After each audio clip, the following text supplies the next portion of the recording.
pessoal, boa tarde. Estamos aqui no Observatório Paraibano de Jornalismo. Olha que legal. E a gente está aqui hoje para falar sobre jornalismo, influências, profissão. Tenho aqui a honra hoje de estar com o professor Dinardo Varela Nada, a satisfação é minha. e nosso querido aqui Plínio Almeida, grande jornalista Obrigado pelo paraibano. convite. E agradecer a Rubens, né? A gente pode falar isso aqui. Obrigada, Rubão, aí pela oportunidade de discutir um tema tão importante, né, para a gente, para a nossa profissão, para o jornalismo e para as nossas vidas mesmo, né, enquanto cidadão comum, né, porque impacta a nossa vida de certa forma, de uma forma ou de outra, direta ou indiretamente, né, ela impacta em alguma coisa, né. Então, assim, só fazendo uma breve apresentação aqui, Plínio é super conhecido telejornalista, professor de INAR também, professor da UFB, foi meu teacher, né? Tive a honra. Hoje ele coordena também o Alumia, né? Que é o Laboratório de Combate à Desinformação, que é um laboratório que vem crescendo a cada dia, né? E é uma ação muito válida e importante, sobretudo nesses temas que estamos discutindo hoje, né, professor? E Plínio, experiência aí com imagem, 18 anos, né, Plínio? Isso aí, 18 anos. Pouco mais de 18 anos de telejornalismo, a carreira praticamente dedicada, Sim. né, a essa área.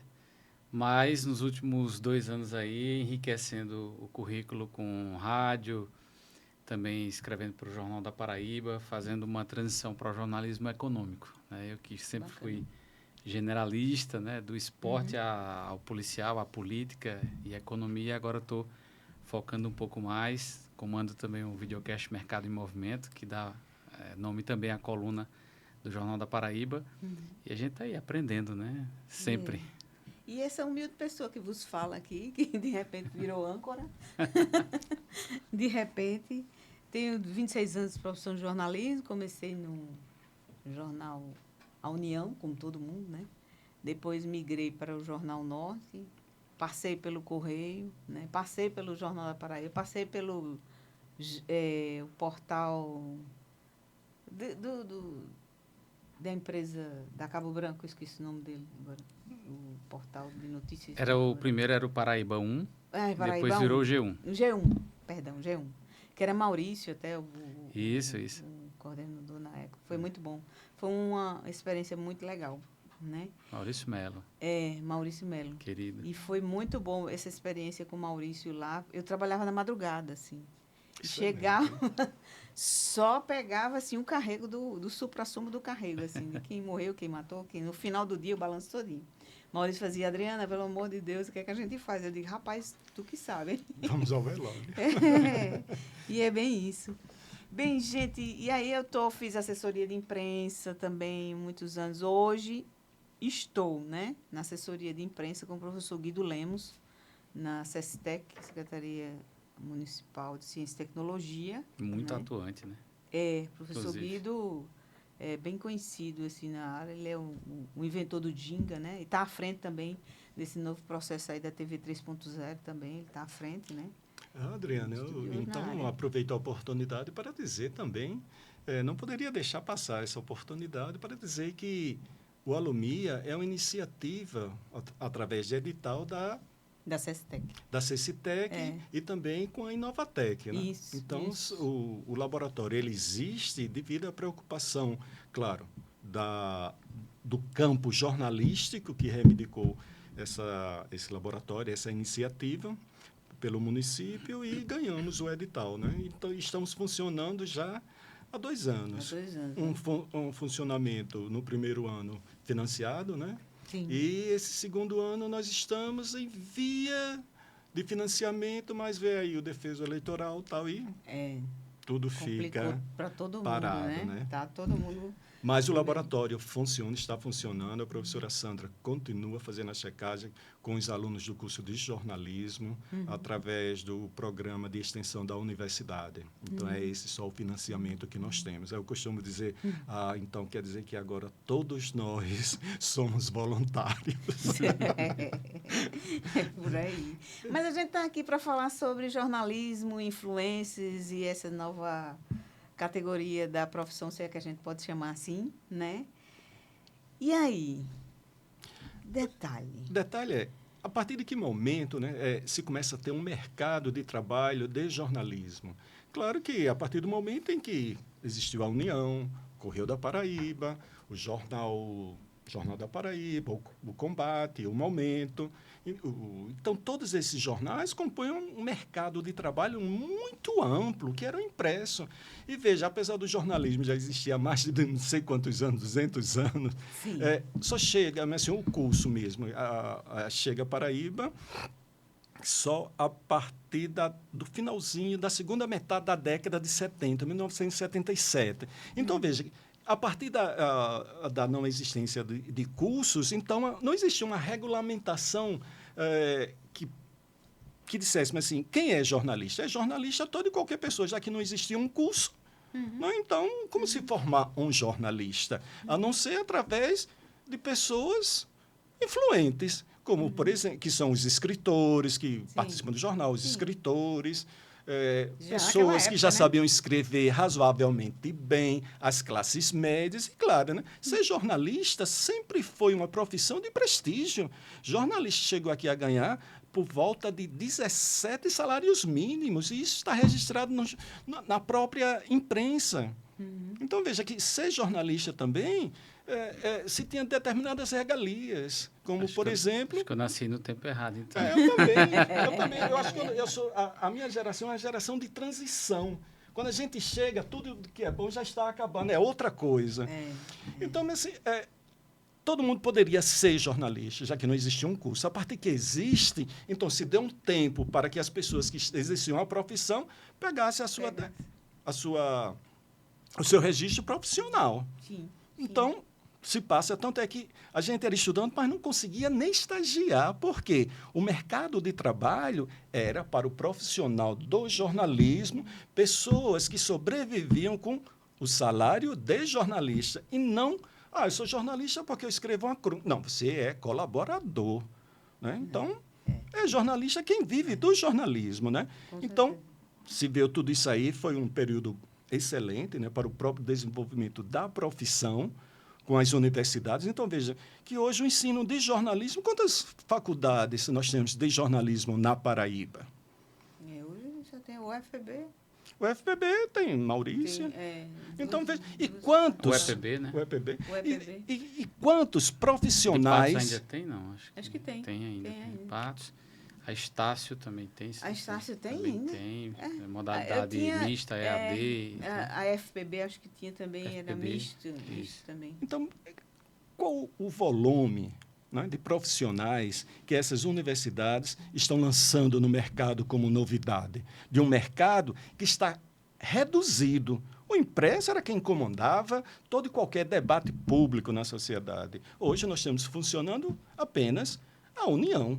A União, excelente jornal e que presta um serviço grande à própria sociedade, porque ela vai funcionar e vem funcionando com a memória da sociedade. E a memória da sociedade está toda na União. Por quê? A União ainda é um jornal que é editado. E até o final ela está guardando a memória agora, né? E o imaginário da população paraibana. Então, veja, a partir do momento em que se tem essa regulamentação, a profissão cresce. A partir do momento em que a profissão é desregulamentada, todo mundo pode ser jornalista, né? E esse jornalista aí tem que ser muito bem entendido, um grande entre aspas, porque se você é influencer, o nome já está dizendo, você não é jornalista. Agora, você pode ser jornalista e influencer. Agora, vamos ver que tipo de situação ou que tipo de atividade esse sujeito exerce. Se é jornalista, então vamos ver, dentro dessa gramática e da linguagem jornalística, se é realmente jornalismo. Ou se o que ele pratica é uma espécie de entretenimento, uma espetacularização do acontecimento. E, claro, que com as redes sociais e com essa tecnologia digital, a possibilidade de você falar para muitos aconteceu. Então, veja, a TV e o rádio é um falando para muitos. Como nós estamos fazendo aqui, né? Uhum. Falando para quem? Para muitos? Não, para ver. Não sabemos. Mas falamos. Então, todo mundo pode exercer um poder de fala. O direito de falar e de expressar a opinião, mas sem atacar ninguém, né? Lógico. Dentro de quê? Do Código Civil, do Código Penal e dentro da Constituição. Minimamente, a nossa regulamentação caiu por quê? A Constituição, no seu artigo 5º, diz, né, que todo brasileiro tem direito a informar e a ser informado. Agora, informar como? Né? É um direito positivo, eu tenho um direito, mas como fazer isso? Se eu quiser fazer isso, eu tenho que pagar no jornal para ter um espaço, tenho que pagar a TV também para ter. Agora, com as tecnologias digitais, isso tudo se diluiu, ou seja, todo o pacto que o jornalismo fez com a sociedade em relação ao que é fato, o que é verdade e a objetividade, a mídia digital, ela dilui isso. Era esse acordo, o que era concreto. Saber o que é verdade é isso, é fato, factual, tal. E não nessa questão de se o que é a verdade. A verdade é como se discute filosoficamente Tasque, né? A neve é branca? Qual a tonalidade? Né? Isso é verdade e tal. Então, dependendo também, eu acho que poderíamos pensar e imaginar o fato, o acontecimento, a objetividade e a verdade vai depender também da visão de paralaxe. Né? Eu vejo de um lado, de que lado da margem do rio eu estou para poder ver isso. Então, existe também umas possibilidades de se enganar. Através de quê? Dos sentidos que nós temos para observar a realidade, questioná-la, produzi-la, tal, e dentro de uma perspectiva ética, que influência pode não ter, dependendo de quê. Agora, qual o êxito? Ou, né, assim, uma reportagem é bem exitosa se ela conseguiu o seu objetivo, não é? De informar bem, formar um juízo que a pessoa possa, o leitor possa confiar. Ou seja, de criar respeitabilidade entre o profissional, o jornalista e o seu leitor. Sim. Que também são pactos, né? Sim. Construir um pacto. E aí sim vem a questão de quê? Da respeitabilidade, né? Coisa que não são todos os profissionais que conseguem. Com certeza. Né? E principalmente um reconhecimento público. Sim. Plínio, e aí? Jornalista é influência, ou influência é jornalista? Como é que é? O que você acha disso aí? Esse debate vai longe, né? E alguns acham que os jornalistas são enciumados por conta do advento das redes sociais, pela existência de influenciadores que conseguem juntar aí milhares, até milhões de seguidores e falam muito rapidamente, né, para as pessoas e são seguidas e são realmente influenciadas por elas, enquanto o jornalismo profissional, que é quase uma redundância, né, porque para ser jornalista de verdade tem que ser profissional, vai sendo relegado, né, como se nós não tivéssemos mais uma importância, né, não somos mais tão necessários.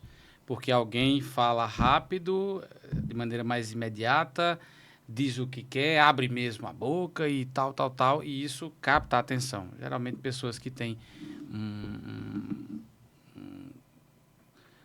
captam muito rápido a atenção, né, do público, têm um carisma, né, se utilizam disso. Às vezes, esse carisma está revestido de uma linguagem mais coloquial e com a qual as pessoas se identificam, mas ali no meio tem um buraco enorme, que muitas vezes é a falta de checagem, de apuração, né, de fontes oficiais para que você possa validar aquelas informações que estão ali.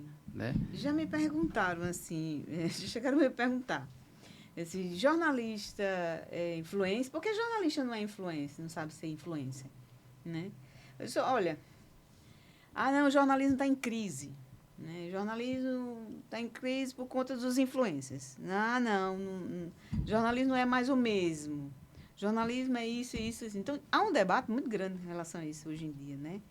E essas crises, a gente, desde que eu me entendo de gente, de jornalista, que a gente passa por essas crises, desde a prensa de Gutenberg, né? Até hoje, se fala nessas transformações, dessas mudanças do jornalismo, nesses desafios. Em relação à influência... A profissão vem sofrendo esses desafios há muito tempo. É um desafio, né? Isso. Em relação aos influenciadores, é porque eu acho que existe um fator preponderante naqueles que realmente ficam mais famosos, têm mais seguidores, existe uma performance muito boa para poder atrair a atenção, gerar esse vínculo com quem está do outro lado. E aí, às vezes, falam, né, com uma eloquência, com uma certeza, com uma razão, porque tal, e colocam 99% de opinião e 1% de informação ali. Uhum. E aí, a performance, ela se sobrepõe à verdade. Né? E aí, eu, respondendo aquela pergunta sua, é que muitas vezes o jornalista, ele não consegue ser influencer porque nem todo mundo tem a obrigação de ter performance no vídeo, se gravando para a rede social aqui e tal. Sim. Não é todo mundo que tem a obrigação de ter esse desempenho, né? Essa desenvoltura. E muitas vezes você é um excelente jornalista, jamais você vai trabalhar com informação que você não chegou, né? Extremamente confiável, mas não sabe, não tem esse dom ou não desenvolveu essa habilidade. Sim. E aí as pessoas confundem, né, que o fulano de tal, porque fala mesmo, porque é despachado ou despachada e tal, gosto muito dele ou dela, e acha que tem que dar atenção e confiar nas informações daquela pessoa. Às vezes é mentira, deliberada. Às vezes é só falta de informação. Às vezes é a opinião descompromissada. Né? Eu olho aqui superficialmente e falo outra linhazinha de algo que realmente existiu, aconteceu. Um caso do marido que agrediu a esposa, ou do acidente com o artista tal. Eu leio 2 linhas ali e começo a fazer, né, várias conjecturas. Sim. E dou opinião, e chamo ele disso, chamo aquele daquilo, e não sei o que e tal. E pronto. Mas aí eu não fui mais a fundo, eu não chequei, eu não pesquisei com uma fonte. Eu sequer tenho fontes. Isso. Eu não tenho sequer a quem procurar para validar essa informação. Por quê? Porque não é meu propósito. Meu propósito é, né, fui para frente de um celular ou até de uma estrutura melhor e tal, que eu formei, porque tem dinheiro às vezes para isso, mas para falar opinião, para fazer polêmica, para atrair engajamento, likes e, por conta disso tudo, também faturamento. Só que no meio de tudo isso a gente tem polarização política, a gente tem nossos traços culturais sendo muitas vezes relegados, né, à opinião dessas pessoas. Sim. Nós temos a validação muitas vezes de crimes, de comportamentos criminosos, né, travestidos de uma opinião a qual eu tenho direito. Né? E aí o jornalismo ele vem justamente para colocar uma baliza diferente. Então, há alguns anos, na minha percepção, foi até pior, professor, essa coisa de acreditar e de dar essa audiência desmedida, né, aos influenciadores, e sem querer se importar muito do que é que os veículos profissionais, né, estavam checando e apurando. Só que depois de tanta fake news, tanta desinformação e tanta briga que muita gente pegou aí por conta de política e de outros assuntos, né, e que depois foi ver que estava defendendo um tema que veio de pessoas que não têm compromisso com a verdade. Sim. E passou vergonha junto à família, junto a amigos, prejudicou suas relações até. Exato. Brigando, né, porque sequer teve acesso ou não quis ter acesso ou criou-se uma barreira, um preconceito com os veículos tradicionais, porque você preferia aquele influenciador ali que está falando o que ele quer. Então, hoje eu já vejo um movimento em que as pessoas veem tudo, escutam a todos, mas na hora que eles querem realmente dizer, mas será que isso é verdade mesmo? Aí vão ali, aquele site que Eu acho que né, assim, confia. a boa diferença para as pessoas saberem diferenciar o que é um jornalista do influencer é pela própria palavra mesmo. Influencer, inflar. O papel do influencer é inflar. É só inflar aquela coisa, fazer aquele mise-en-scène todo. Esse é o papel dele, né? Muita gente diz, ele é um bobo da corte. Não, esse é o papel dele. Cada um tem seu papel. Então, aqui acho que o papel do influencer é esse, é inflar, né? Inflamar a coisa. O jornalista não. O jornalista, ele é uma pessoa preparada, embasada, tem ética, vai checar informação. O influencer não. Ele vai dizer e só. Agora, é ruim para a gente? É. Todo jornalista de batente, hoje em dia, que está no rádio, está na TV, está na internet, está nas assessorias, todos estão sentindo isso, sim. É fato. A gente conversa, todo mundo... Poxa vida, o cara acreditar num cara como esse. Eu passei tantos anos na universidade para um cara chegar com um celular e dar uma opinião e todo mundo acreditar. Isso está acontecendo. E isso está acontecendo também, professor, por falta daquilo que a gente estava conversando anteriormente, regulação, né? A regulação da profissão. Esse é um tema que os jornalistas vem debatendo há muito tempo, né? E continua, né? E continua até hoje nessa falta de regulação. Então, regular sim ou não? Sim. Sim. A profissão tem que ser regulamentada, ou então que se tenha um órgão que possa fazer essa fiscalização. Veja, quantos advogados são formados? Entretanto, para se exercer a profissão, você tem que passar por outro teste também para saber se está habilitado ou não. Esse órgão é que toma conta de quem pode exercer ou não. No CRM também. No campo do jornalismo, nós não temos isso, né? Temos a FENAGEM, que poderia ser o sindicato, né, de classe. Mas a questão que a gente ainda pode discutir é a credibilidade. O que é a credibilidade, se não o capital simbólico do jornalista? Então, o jornalista, e de onde se adquire esse capital simbólico? Através da checagem, que a checagem é a função de ser ainda é uma das funções de ser do jornalismo, que é o compromisso com a verdade, que o influenciador não tem de jeito nenhum. O influenciador quer dinheiro, assim como toda e qualquer empresa que esteja nessa sociedade que é capitalista, o modo de produção dela é o quê? É produção e produção e produção. Produzimos mercadorias, que é conhecimento, uma mercadoria extremamente perecível, né? De um dia para o outro já está tudo praticamente mudado, porque se ocupa de novos assuntos, novos acontecimentos na sociedade. Então, como é que o jornalista consegue a sua credibilidade? Através do seu dever de verdade, que o jornalismo aponta como uma questão essencial da profissão. O influenciador, não. Por acaso, alguma secretaria contratou já um influenciador para exercer o jornalismo? Claro que não, né? Ou será que tem? Não. Tem influenciadores nas assessorias, sim, mas não são mas contratados. Mas não para exercer a função. De marketing, de mídia, né? Eles estão mais ali naquela área. Então, ali. É um outro tipo de situação que presta muito mais a uma assessoria pessoal do que garotos propagandas, né? Necessariamente ser jornalista, né? Então, é informar e informar com qualidade. Então, a regulamentação vem por isso aí. Por que não se querem também regulamentar outras, por exemplo, que as influências estão ganhando muito dinheiro, que é anunciar as bets, os jogos. Sim. Não é? Então, veja que jornalismo ganha dinheiro, mas de uma forma ética, e até quando uma situação causa um certo constrangimento, se perde o quê? As imagens estão borradas, né? Então, se tem um maltrato, um mau zelo, crimes sexuais, e não dizer, fulaninha de tal. Não, mas com maior trato, né? Protegendo a fonte, protegendo a pessoa que sofreu a agressão.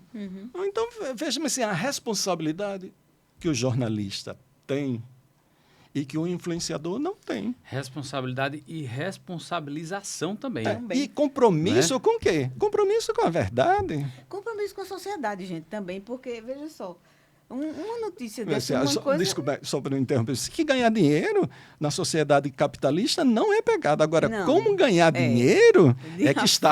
A questão é porque o capitalismo ele não tem moral. Não. Se tivesse moral, muitas coisas que estão acontecendo agora não deveria acontecer, né? Então, o capital financia o quê? Financia tanto uma responsabilidade quanto o sujeito que não quer nada disso, mas quer o quê? Sempre foi a questão do tilintar da caixa registradora ou do cartão de cheque aprovado, tal, essas questões. Então, estamos girando com uma roda da fortuna. Né? Quem é que faz grana? De uma hora para outra. É a nova mineração, é o novo minério, é um novo filão. As pessoas saem para o quê? Para conseguir grana através de quê? Toque, tal.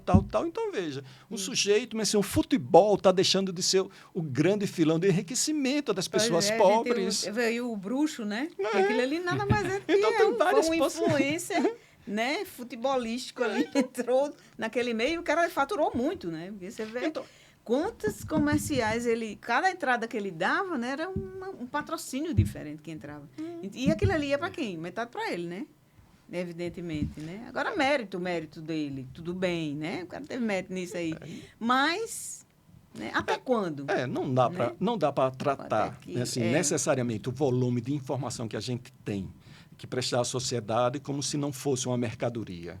Porque o sistema e o modo de produção é esse. Agora, tanto é um modo de produção que o jornalismo é um modo de produção textual. O jornalismo tem uma gramática textual. Tem. Né? Tem uma técnica, né? Técnica. Uma preocupação que eu tenho é que quando você tem, né, digamos, quando não existia ainda a internet, rede social, ali na minha adolescência, por exemplo, você tinha os meios tradicionais, né? A mídia off, né? Você tinha TV, rádio, jornal impresso ainda, revistas e você tinha também ali o início da internet, né, no final dos anos 90. E aí, quando você queria, né, ter acesso à informação, você dispunha desses meios. Né? E que, como todos sabemos, eram meios em que trabalhavam, né, e ainda trabalham jornalistas que tinham esse compromisso, né, com a informação, com a checagem, buscando fontes, buscando 2, 3, 4, 5, 10 lados, se preciso, para que a gente, de um lado do rio ou do outro, conseguisse encontrar um ponto de convergência para chegar mais perto da verdade. E ainda assim, não se conseguia combater todas as mazelas, né, sociais, os desafios políticos, os enfrentamentos tão necessários. Mesmo assim, ainda era muito difícil. Agora, imagine, na atualidade, quando você tem esse sarapatel, né? Quando você tem esse caldeirão onde tudo é jogado dentro, onde todos entram, onde o telespectador, o ouvinte, o leitor, ele não sabe o que é verdade, de onde vem e qual a intenção de cada um. Né? Então, isso afeta diretamente a democracia, isso afeta os rumos que uma sociedade pode tomar. Né? E o jornalismo ele está na veia central desse problema. E é importante, assim, esse programa é super importante para a gente alertar mesmo a população, sabe? Assim, que chegue essa conversa que a gente está tendo aqui a mais e mais pessoas, porque é grave, gente. Se a gente for pensar do ponto de vista social mesmo, o influencer ele pode matar uma pessoa, como o jornalismo também. Entende? Então, se não há esse contexto da ética, né? De matar, veja aí, João Dantas que matou Mas João Dantas, matéria de jornal, né? Pois é. Então, tarado, né? Então, assim, tá entendendo o que eu quero dizer? Assim, isso pode acontecer a qualquer momento. Até agora não aconteceu, não sei, né? Até então, já aconteceu? Tem um caso bem conhecido já de muitos anos. Não desconheço, assim. Que alguém que foi apontado como... Alguém postou no Facebook, alguma coisa desse jeito, como estuprador, e a pessoa foi linchada à morte. Verdade. Aí depois viram que não era aquela pessoa, que alguém confundiu, mas postou, viralizou, e o homem foi morto. E foi o caso famoso, né? Da escola lá de São Paulo, a escola base, Mas, Adriana, você toca num ponto aí fundamental, que é justamente a questão da regulamentação. Uma regulamentação quer dizer o quê? A sociedade brasileira tem que recompactuar o seu acordo, o seu código com o jornalismo. Porque essa confusão toda dá justamente o que é que nós temos de sólido para pensar. Está tudo diluído com a própria digital, né? Não tem um negativo, tudo é positivo, tudo está ali, tudo está explícito. Né? Então, qual o pacto que a sociedade pode fazer? Veja, a Constituição, já se usar a Constituição para desregulamentar a profissão, temos que usar a Constituição também para regulamentar a Constituição. Então, veja, um dos pontos, imagine se a gente tivesse um conselho de comunicação como está na Constituição. Poderia fazer esse tipo de trabalho, poderia fazer esse tipo de essa tentativa de se recompactuar com a sociedade para se ter um jornalismo de qualidade. Sim. Então, veja-me assim, tá na Constituição, mas muita coisa na Constituição, ela tem que... É como se a lei fosse carrapicho, né? Tem coisa que pega e coisa que não pega. Não, gente, lei é lei. Né? A gente não está convivendo com a desregulamentação. E, claro, que esse processo de regulamentação no Congresso está caminhando, já está lá, mas... É a velha situação, né? Por que regulamentar alguma coisa? Se desregulamentar, nós podemos ter profissionais dóceis. Porque, afinal de contas, um dos argumentos utilizados pelo Gilmar é domesticado. Uma das coisas que ele disse, comparou a jornalista com cozinheiros, que não é demérito para a gente. Por quê? O cozinheiro ele pode cozinhar e fazer o prato que quiser. Mas jornalistas, geralmente, e muito geralmente... cozinham uns pratos muito bem apimentados para os dirigentes, né? Para os políticos, para as coisas, ou seja, de quem dirige a sociedade. Sim. Então, veja, mas assim, precisamos também de trazer os políticos para um pacto com a comunicação e tal. E veja que eles produzem o que eles produzem, né? De desinformação. E estamos vendo a candidatura se diluir, ou seja, uma candidatura que é sólida está se desmanchando no ar. Enfim, pessoal, a gente vai dar um intervalozinho breve, bem pequenininho, tá? E aí a gente vai voltar com um outro assunto bem interessante também desse nosso tema aqui, jornalistas e influencers, sobre o modelo de negócio dessas Big Techs. A gente volta já já.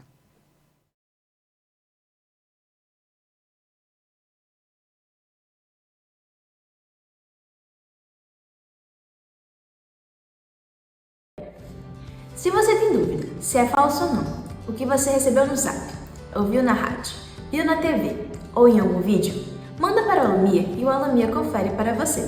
Não fique em dúvida. Passe para a Alumia e o Alumia descobre e prova se é verdade ou mentira. Basta enviar a mensagem e o que você recebeu para 8797-2930. Também, você pode acessar as redes sociais do Alumia, @AlumiaLab.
Bem, voltamos, pessoal. Chegamos novamente aqui para conversar com vocês aqui nessa tarde bem gelada, chuvosa de João Pessoa. Estou falando igual a rádio agora, né?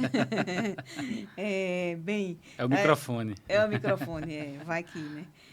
Então, Plínio, modelo de negócio, influencer, hoje em dia? Sim, né? E dos mais ricos. Né? até mesmo tenho notícia porque converso com muita gente, né? E no dia a dia das reportagens e colegas também do jornalismo, gente que ainda está na faculdade e que no dia a dia, né, traz essa convivência também das comunidades. E, por exemplo, mesmo quem tem hoje poucos seguidores, mas chegou a 5.000 seguidores, então já recebe assédio, né, de um comérciozinho ali, eu vi que tu tem 5.000 seguidores, tu faz uns stories aqui e tal, eu te dou R$100.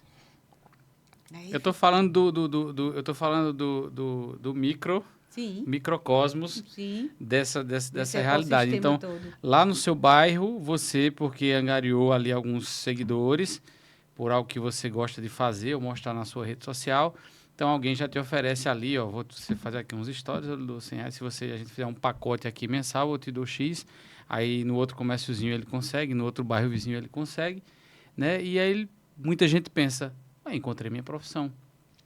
E aí não vai mais para uma faculdade, se acomoda, fica, né, nesse esforço para aumentar seu faturamento, sua relevância, sua visibilidade em rede social.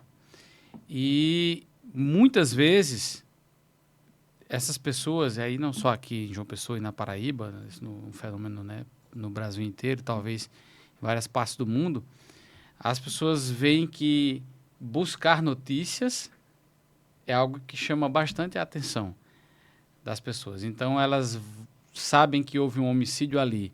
Então, elas vão e chegam lá, né? Quantos eu já vi, né, virarem influencers do mundo policial. Né? De buscar ali crimes, uma apreensão de droga, uma prisão de uma quadrilha, alguma coisa, um acidente, estão lá, ou nem isso, pegam vídeos, ficam monitorando o dia inteiro as redes, pegam vídeos, fotos que estão rolando ali e vão jogando tudo na rede deles para poder, né, manter essa audiência e faturar com aquilo ali.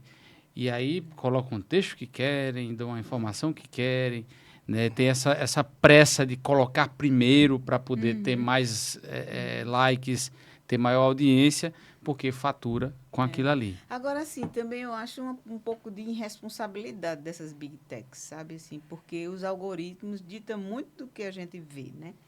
Então, se ele vê esse tipo de notícia, e por isso que eu digo, é um modelo de negócio? É interessante o modelo de negócio, que qualquer um pode faturar, mas muitas vezes essas big techs, elas agem sem ética nenhuma. Aliás, não tem ética nenhuma.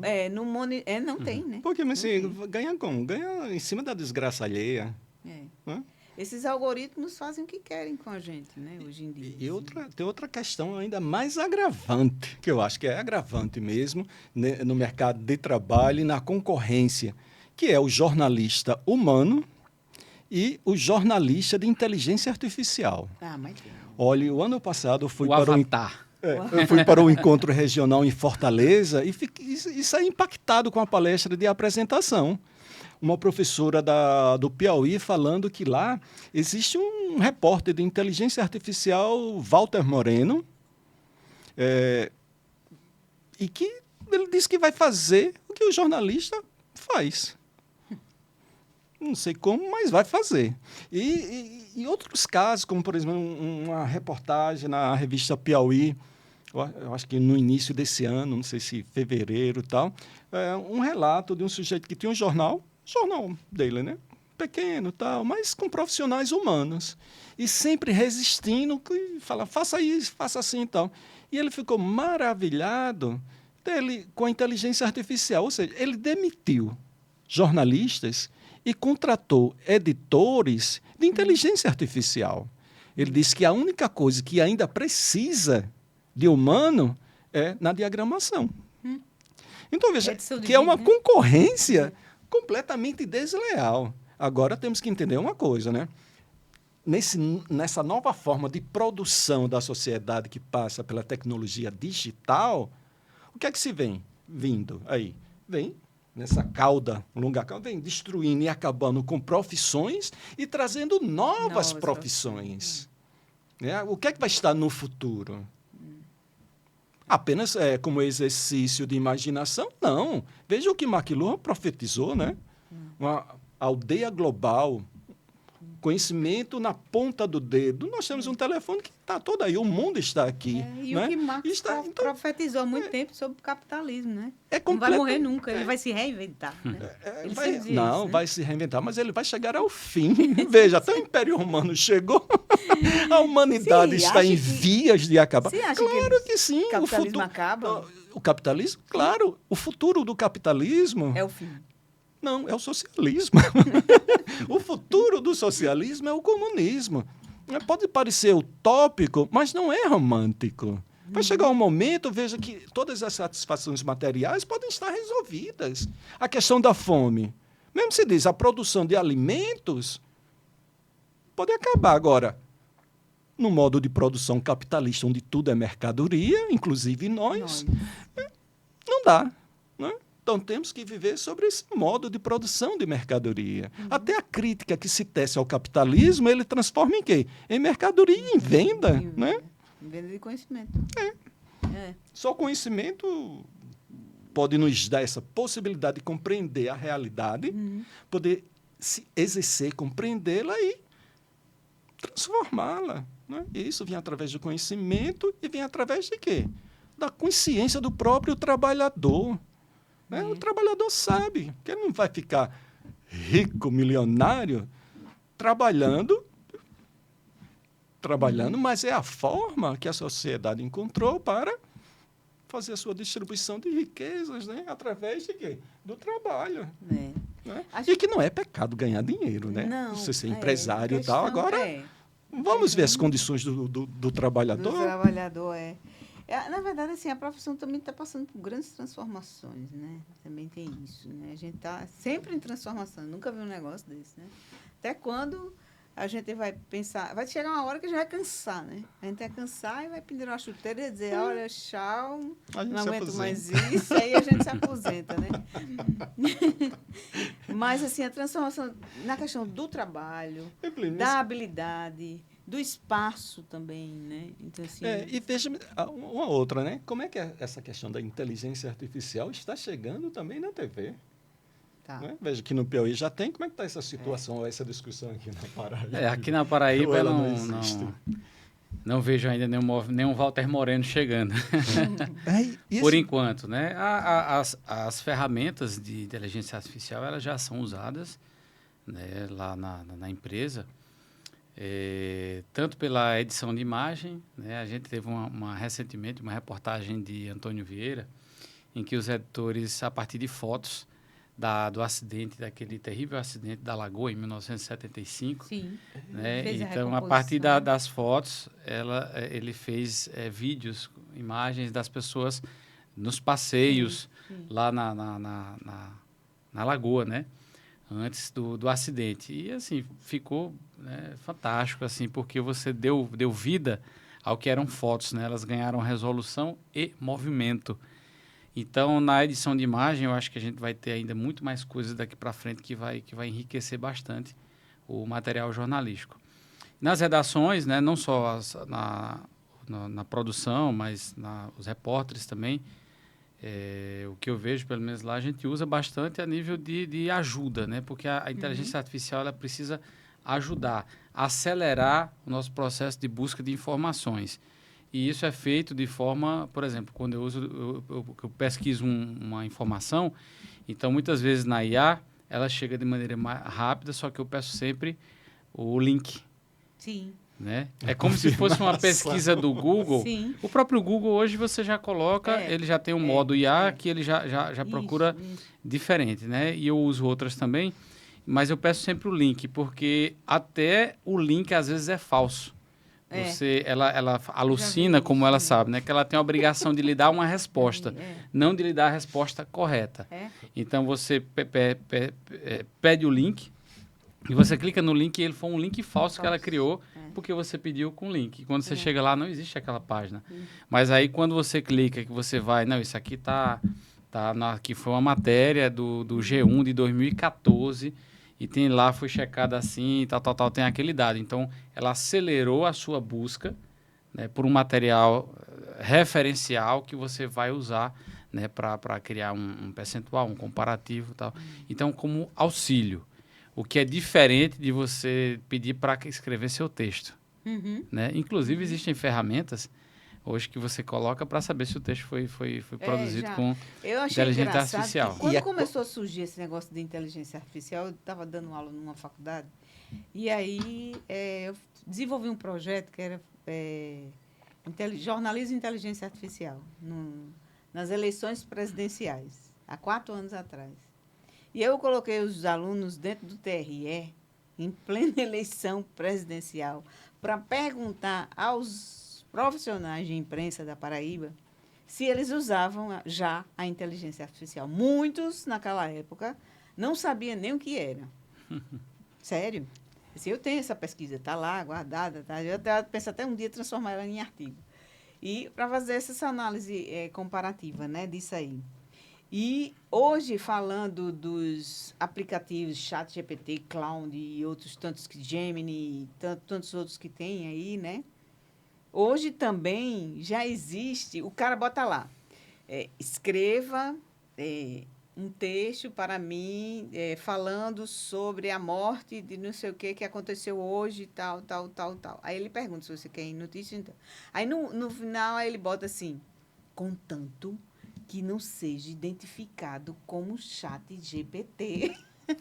Ou seja, os caras já inventaram uma coisa dentro do próprio ChatGPT para desfazer o negócio. Não, é a humanização do texto da máquina.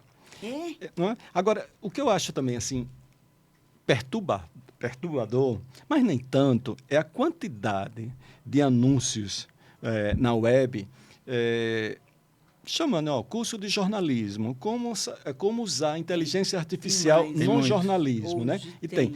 Imagine que é outro uso, outra complicação.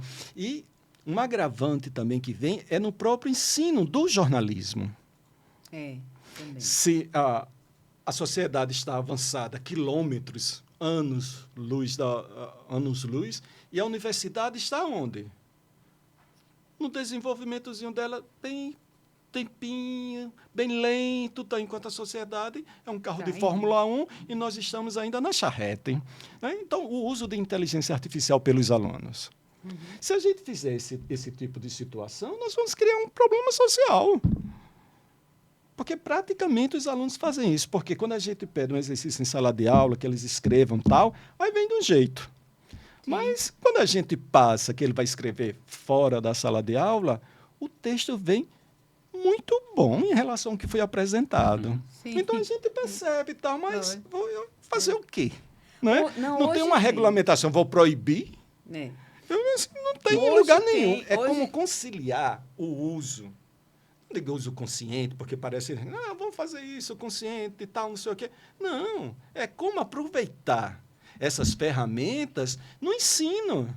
Sim. E não proibir. Sim. Porque eles fazem uso. Inclusive, não só os alunos, os professores também fazem uso, tal. Aí pedem assim, humanize aí, por favor. Né? Agora, não dá agora de saber que produto sai. Né? Deixa eu colocar só uma pimentinha nisso aqui. Como é que está a leitura dos alunos? São leitores? Não são leitores. Desde há quanto tempo a gente não vê, né? Há quantos anos a gente não vê numa turma de 30, 35, pelo menos metade que são leitores assíduos, que têm um conhecimento geral, amplo, que podem escrever um texto, né? Ou variações de textos, de gêneros a contento. É muito difícil. Né? Eu já tive acesso a alguns textos, né, não só recentemente, mas alguns anos atrás, de alguns anos para cá, assim, com erros grosseiros de gramaticais, né, com uma pobreza também de sentido, a coesão, coerência, né? Sim. E aí você se pergunta também, né, como é que aquela pessoa chegou na universidade, né? E se durante o percurso da universidade ela conseguiu né, ser tocada para que, né, produzisse algo melhor, ou passasse a ter um gosto maior pela leitura. Porque quando alguém vem me perguntar, e eu sou abordado constantemente, às vezes chega um pai com um adolescente, olha aqui, Plínio, meu filho quer ser jornalista, aí deu uma dica aí a ele, aquela coisa bem constrangedora pro pobre, porque ele olha para mim assim e fica assim, Tá querendo elevar e acaba o sonho do menino ser jornalista. Tá fazendo vergonha a mim, pai, não sei o que tal. Aí eu me coloco no lugar do pobre, né, e às vezes eu pergunto, quer mesmo ser jornalista? Aí ele fala, não, eu quero, porque eu quero. Mas por que você quer? Não, porque eu acho bacana, eu quero ser repórter, não sei o que, tal. Ou então eu quero fazer não sei o que, tal. Aí eu digo assim, você lê? Aí tem uns que arregalam o olho assim, como se eu estivesse fazendo a pergunta mais estranha ou idiota do mundo. Né? Você se informa para fazer alguma coisa. Você lê, porque assim, aí eu, independente da resposta, aí eu já emendo aquele, olha, para ser jornalista, se você quiser mesmo, é uma profissão fácil, né, de vários aspectos. A primeira coisa que eu digo é saber e você precisa ler e ler, porque na hora que você for escrever um texto, você precisa de repertório. Você precisa de informação sobre o que está acontecendo no dia a dia e precisa de repertório, precisa de sinônimos, precisa de saber amarrar um texto, deixar ele interessante, curioso, para que a pessoa espere a próxima linha ou o próximo trecho da reportagem, né? E assim, e a gente também observa que jornalismo é quase um sacerdócio.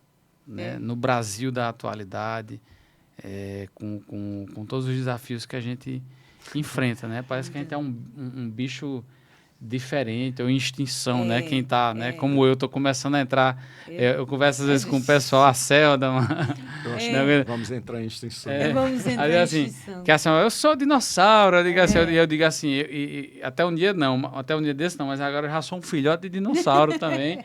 Né? Então, eu já posso dizer algumas coisas sobre tudo que eu tenho visto aí nas últimas 2 décadas, principalmente. Né? E aí a gente não sabe que tipo de jornalismo e de jornalista vai haver, não só agora, mas daqui a alguns anos.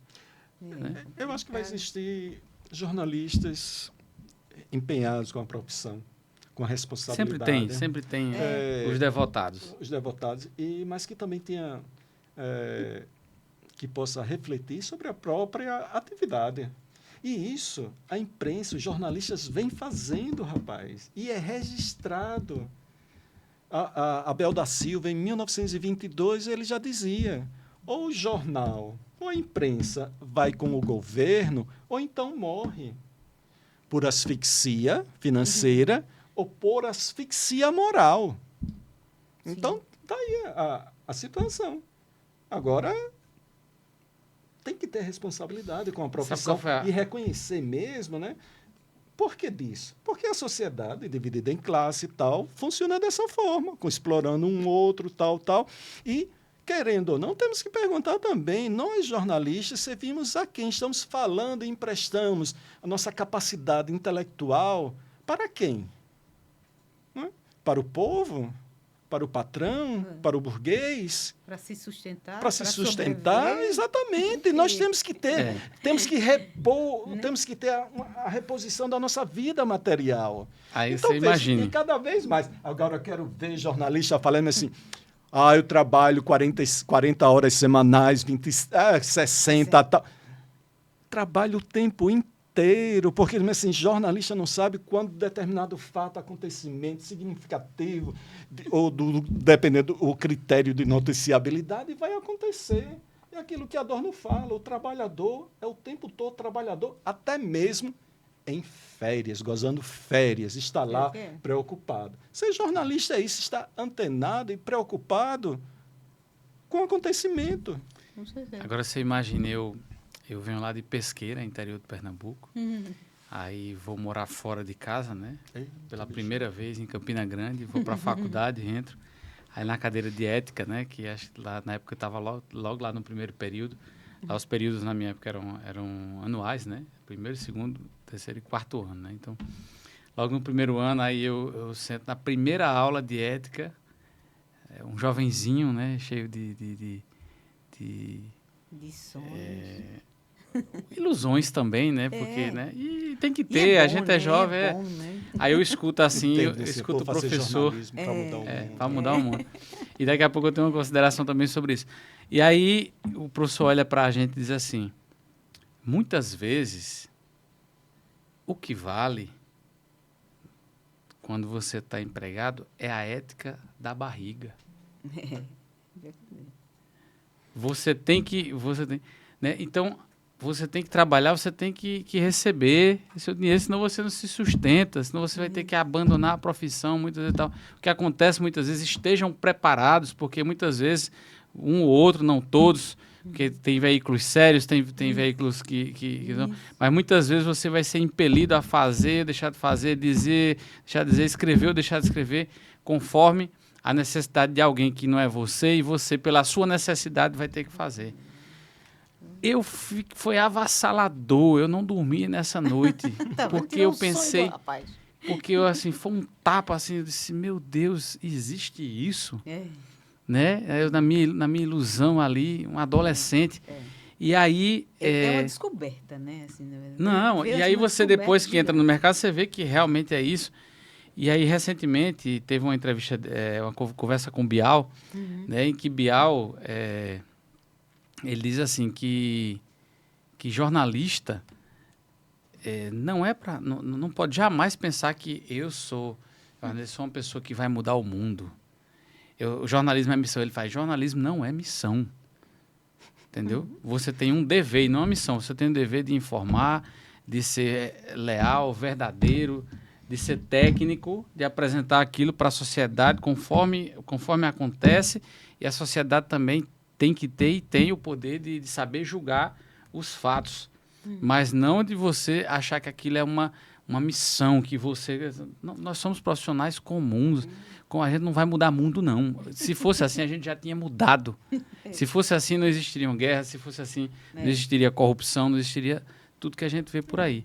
Né? Então, para que a gente não tenha uma distorção da nossa real função. Né? Então, eu escutei aquilo lá atrás, na minha primeira aula de ética, e escutei isso recentemente de Bial.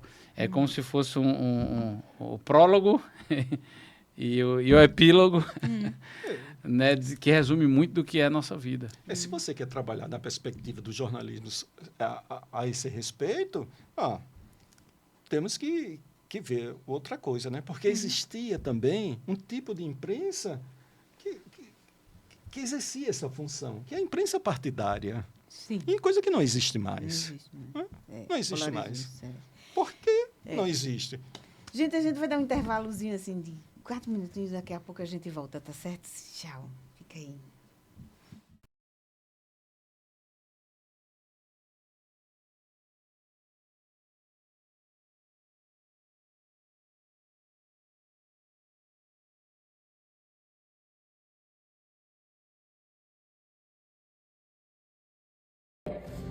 Se você tem dúvida se é falso ou não, o que você recebeu no zap, ouviu na rádio, viu na TV ou em algum vídeo, manda para a Alumia e o Alumia confere para você. Não fique em dúvida. Passe para a Alumia e o Alumia descobre e prova se é verdade ou mentira. Basta enviar a mensagem e o que você recebeu para 8797-2930. Também, você pode acessar as redes sociais do Alumia, @AlumiaLab.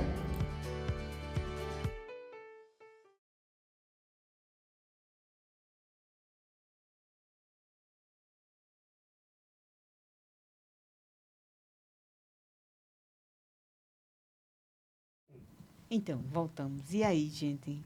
Nessas considerações finais agora, futuro desses jornalistas e desses influenciadores, o que é que vocês acham que vai acontecer? Começa, E aí, fala professor? aí. Olha, a minha perspectiva... Todos seremos robôs. Mais ou menos. Mais ou menos, né? Essa interação, ela será... Toda a nossa interação social, objeto da comunicação é o quê? A interação através... Mediação através das máquinas. Sim. Então, cada vez mais a máquina será um elemento fundador das próximas relações sociais, mediadoras dessas relações sociais. E o jornalismo vai continuar sendo uma profissão, talvez, não sei, né? A profissão surgiu, Já nasceu, querem mudar, né? e tudo que nasce, tudo que tem um surgimento, também tem um desaparecimento, uma morte. Né? Então, veja quantas vezes as renovações tecnológicas trouxeram benefícios para a sociedade e a gente tem que saber usar esses elementos, essas ferramentas, para trabalhar ao nosso favor e não contra nós. Por que eu estou dizendo isso? Qual quando se imagina o futuro da sociedade, é o quê? A inteligência artificial acabando com a humanidade. Por quê? Porque a humanidade não sabe tomar decisões razoáveis para a sua própria existência. Né? Então, veja, colocamos a vida em risco, a inteligência artificial, como argumento de filme, vai e faz o quê? Um controle exacerbado, né? Uma ditadura cibernética, um Estado cibernético. Então, cada vez mais, e veja, né? O papel vai desaparecer. Na universidade, vai jamais. desaparecer. A Os caneta nossos polegares muito provavelmente irão crescer, ou seja, novos usos para o corpo e a máquina, né? Então, e claro, mas eu voltarei no futuro e darei Para uma dizer resposta. uma resposta Daqui a 200 Nem que anos. seja puxando a perna assim, você olha. Olha arrastando eu as minhas falei. correntes, feito um fantasma por aqui. Mas é isso, é uma convivência harmoniosa. Temos que aprender a conviver com essas novas possibilidades, com esses novos seres. Porque se a máquina pensa, veja, a pergunta que o cara fez durante a guerra, né? Ou antes dela, né? A máquina pensa, inventou um computador e novas possibilidades. Um computador que era dentro de um prédio, hoje está onde? Na palma da mão. Então, veja, temos que saber usar essas Eu ferramentas. acho fantástico. Eu vou ser bem sincera com vocês, assim, eu acho fantástico toda essa evolução, sabe? Tecnológica, o fato da humanização do próprio... Gente, a gente atingiu um nível... A humanização da máquina. Né? A humanização da máquina, né? A gente atingiu um nível fantástico, gente, fantástico. Agora, a gente não está sabendo lidar com isso. A sociedade não está sabendo lidar com isso ainda, né? Mas, pelo menos ainda. Os futuros das profissões. É. Advogado é uma máquina respondendo, artigo tal, você tem tal pena. Isso. Não está tudo decodificado. Isso. Então, É como o psicólogo virtual, né? O cara, você é um psicopata. Pelo que você está me narrando, suas características serão de um futuro psicopata. Enfim, a gente tem que é uma aprender. perspectiva- E vai existir também os mais resistentes, né? A Tem minha colecionador de vinil ainda hoje, né? A minha então perspectiva- vai ter... Eu acho que tudo que é forte permanece e encontra um jeito de Isso. permanecer vivo. Né? Como a gente vê muitas vezes em cima de um prédio antigo ali do centro histórico, Sim. né? De ruínas, Não é? aí nasce aquela árvorezinha que fica ali e você não vê terra embaixo dela para ela ter nascido e para ela estar ali. Por quê? Porque a vida ela tem força. Né? E eu acho que o jornalismo ele é necessário à vida. Ele foi criado porque era uma necessidade premente que as sociedades têm. E passando por essa fase, por esse turbilhão, com influência, sem influência, ele vai permanecer. Vai recalibrar, vai se reinventar, como muitas vezes acontece, né? com muitas situações da nossa vida. Nós mesmos precisamos nos reinventar, renascer, né? E mais de uma vez na vida, e eu acho que o jornalismo vai realizar essa mesma trajetória.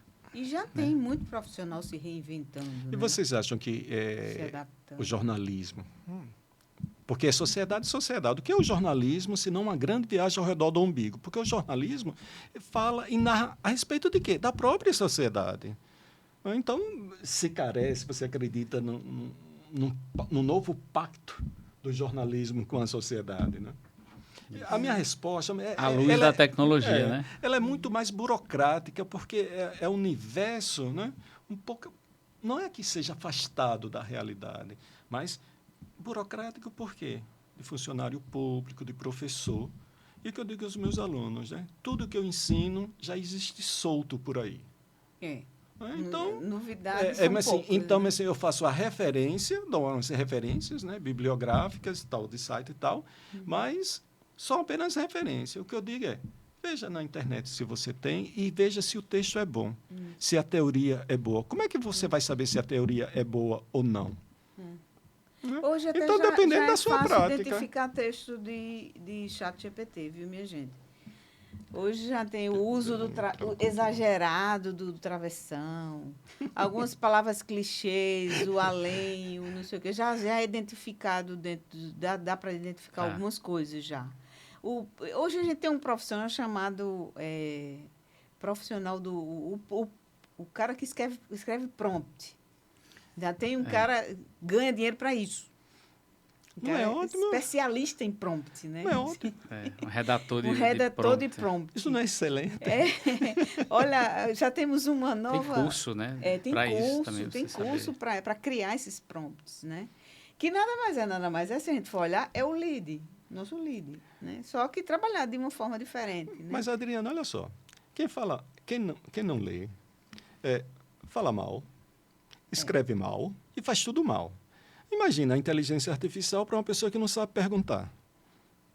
Igual o jornalista faz as suas matérias através de quê? Da pergunta, ou então da observação e da pergunta dos companheiros e dos camaradas jornalistas, né?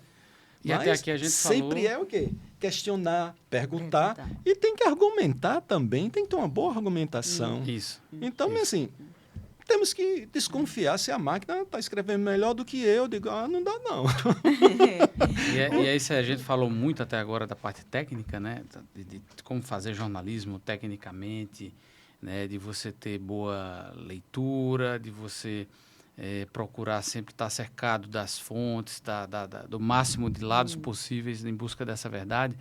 Mas o jornalismo também, de verdade, é feito de uma coisa que é chamada de coragem, enfrentamento, argumento. É você ter moral suficiente para chegar na frente de qualquer autoridade, colocar o microfone e fazer a pergunta mais pesada que ela poderia ouvir sem dever nada a ele, sem dever nenhum favor. Né? E isso é uma das coisas ou a coisa da qual mais me orgulho na minha carreira, né? Porque nunca, e tive sorte em relação à ética da barriga que eu citei aqui, porque eu nunca fui impelido a fazer ou deixar de fazer, escrever ou deixar de escrever alguma coisa que eu não tenha visto no local. Né? Eu tive essa sorte, e se não tivesse tido a sorte, eu também não aceitaria trabalhar de outra forma. E me orgulho das vezes que eu enfrentei sujeitos políticos e outras pessoas a bem da verdade em prol de extrair o que precisava ser ouvido. Eu já tive a autoridade que deu as costas para mim e saiu me esculhambando porque não quis responder uma pergunta. E alguém ligar para mim e dizer assim, amigo, foi uma barra para você. Uma barra para mim? Por quê? Eu fiz a pergunta que deveria ser feita e que ninguém tinha coragem, porque ninguém tinha coragem de enfrentar esse cidadão em canto nenhum. 15 dias depois, o que eu estava perguntando voltou à pauta estadual de novo para dizer assim, aquela situação que o cidadão queria não se concretizou porque a justiça barrou. Né? E o único jornalista que fez essa pergunta, que fez essa provocação, né, naquele momento tinha sido eu. Levando porrada de todo jeito. Eu ligo depois para a mesma pessoa e digo, você viu quem estava certo? Eu não me importo, eu dormi bem porque eu fiz a minha função. Então, o jornalismo é feito também de coragem, não só de técnica. E isso, máquina nenhuma vai substituir. Veja que uma pergunta, depois da volta do governador, que fez uma viagem, foi num daqueles países custão, tão longe, fez uma pergunta e o governador exigiu dos seus colegas deputados a abertura de uma CPI, a CPI do Correio, que se queria que fosse uma CPI da imprensa. Então, veja pelo período, se vocês forem pesquisar, então veja o funcionamento da imprensa em relação ao que a pergunta da jornalista, né? Então, veio um mundo subterrâneo da imprensa. Então, tal jornal renovou a sua gráfica com contrabando, tal. Então, tem essas questões que a gente também vê. Também vê. E veja assim, que a prática jornalística ela tem que ser conscienciosa. É dizer assim, eu faço isso, mas por que eu estou eu continuo a fazer. Eu faço isso, mas por que eu continuo a fazer? Então, se é uma boa prática, tal. Ou não, mas está me satisfazendo, né? Então, o benefício vem através de quê? De uma recompensa, de uma compensação financeira. Mas uma pergunta é capaz de deixar o sujeito nu. E o que foi que aconteceu, né? Isso é O governador verdade. ficou nu, publicaram uma fotografia assim, eu acho que foi no Correio, ou no Norte, mas assim, só os olhos, Só os assim, olhos. que um ódio terrível, né? Então, o jornalismo é justamente aquilo que a gente volta, né, para o início. O jornalista mesmo, ele sempre produz e cozinha pratos picantes para o poder. Né? E o influenciador, muitas vezes, nem sabe fazer jornalismo opinativo, né, minha gente? Só dá dentro nesse Aliás, negócio bem aí, assim, que é uma outra questão. Mas, assim, Que- quem está apto no jornalismo a ter opinião? São os colunistas. Os colunistas. Hã? Hoje em dia. E sempre foram assim, né? raro, né? Agora, mas assim, a passagem do jornalismo opinativo, que era praticado na sua maioria quando a burguesia estava ascendendo, era opinativo. Depois que ela chega, é o quê? Passa para ser outro tipo de jornalismo interpretativo e tal. E a opinião acaba tendo apenas uma folha, uma página, né? A página 2. E Mas- outra coisa, que ferramenta legal é essa, o podcast, né? A gente está aqui falando, então, uma nova evolução do jornalismo também, um novo espaço, um novo lugar para falar. Enfim, gente, eu quero agradecer novamente. Rubão, obrigada. Observatório Paraibano de Jornalismo, siga lá, né? Siga lá. Abraço siga pra lá. Rubens. Apresentar Abraço aqui, pra né, assim, Rubens. Carmélio, Joana, Rubens, Sandra. Rubens, Sandra. Obrigado pelo E convite. toda essa galera, obrigada também. A Maria Eduarda, ou seja, a gente falaria que coloca o jornalismo em movimento. Isso. Agradecer. Pessoal, obrigada. Boa noite. Siga aí o Observatório Paraibano de Jornalismo. Vamos em frente. Tchau. Ah.